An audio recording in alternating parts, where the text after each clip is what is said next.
Yes. I mean, it just brings me a bit of dread and shame to have to discuss something that's obvious. Police brutality is a problem in this country, and you would think that I mean, in this time where we have videos everywhere, social media, that even some of the bad apples in law enforcement, and I want to set the record straight. I don't want anybody thinking for 1 second that I am necessarily against all cops, but there's a lot of bad apples in law enforcement that is creating a situation where we're in a cusp of a damn racial war, all because of profiling, the racial profiling, and the mentality that amongst certain segments of our political culture that certain lives are dispensable.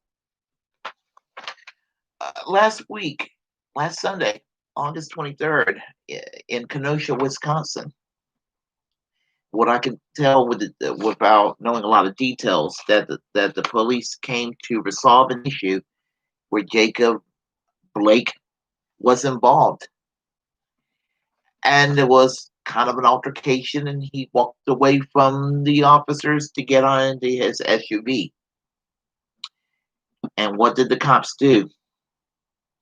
They took their gun. One of the cops just blasted him 7 times in the back. That is not, that's not somebody trying to stop somebody from resisting arrest. That's somebody who wants to murder somebody in cold blood. I mean, I mean, getting shot in the back. My understanding, he lived. He's going to be paralyzed for the rest of his life, more than likely. I mean, on the upside, there is near universal condemnation of the officers involved, and I mean that's not surprising. That's good, but there's condemnation. But there needs to be more than just condemnation. We need to stop this from happening. I mean, when you shoot somebody in the back 7 times, you're not just trying to stop somebody from resisting arrest. Your intention is to remove that person from from existing. Now there are going to be some people out there, um, um, that wants to that has a narrative to act as if every one of these people in the minority community that has a scuffle with the cops, and the cops end up blasting them away or shooting them down, or beating the crap out of them, that somehow they had it coming.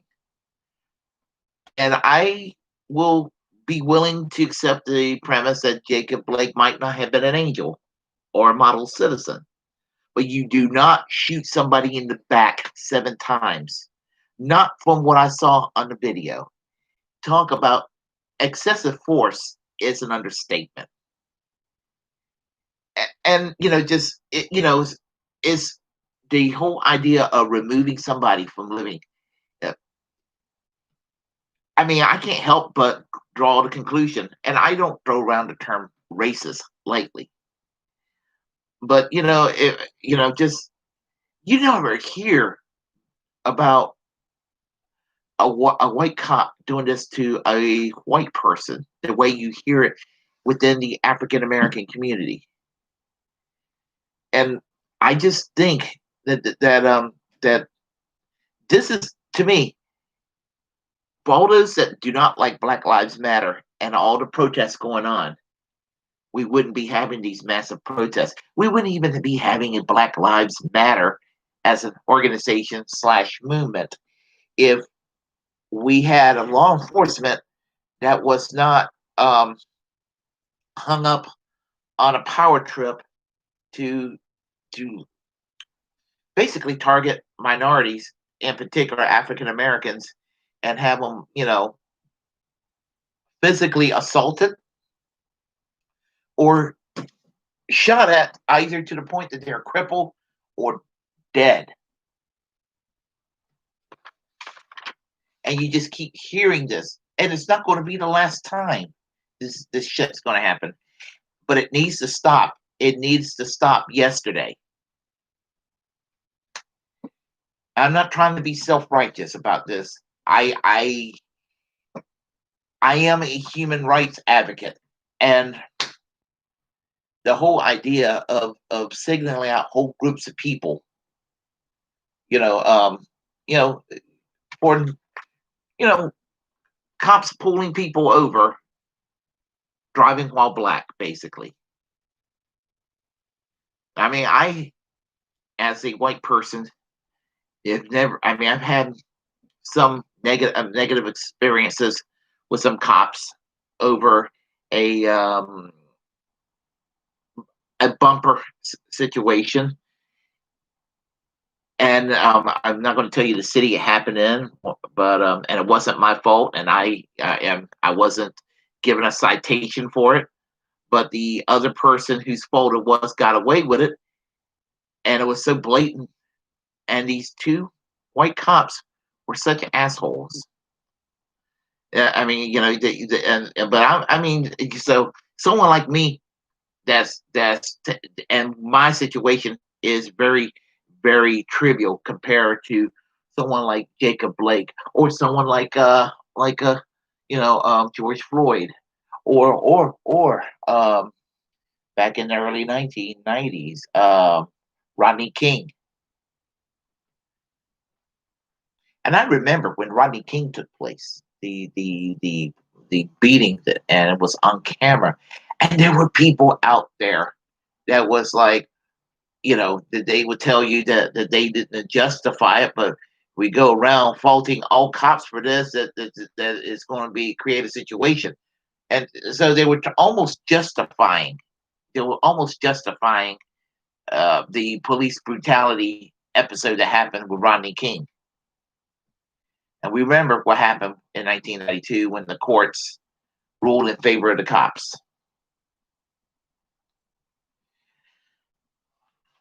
And I'm just outraged that this keeps persisting. And I mean, and I just remember, I just, I remember my grandmother when she was alive told me a situation about when Martin Luther King was shot. She was driving through Durham, and she managed to get away, but her car was almost turned over. 1968, a little Chevy too, um, going from Selma back to Chapel Hill where she was working at the time. But point I'm trying to make is that we're seeing a repeat of the various riots that took place in the 1960s, and it's worse today because for all that's said and done about the 1960s, um, the economy overall, the overall economy was significantly better back then. There was more job opportunities back then than there is today. The problem was race relations, and to a degree, there was progress since the 1960s. But then there's been a lot of setbacks over the years too. And I mean, I'm going to sum it up in one sentence about my whole reaction. This shit's got to stop.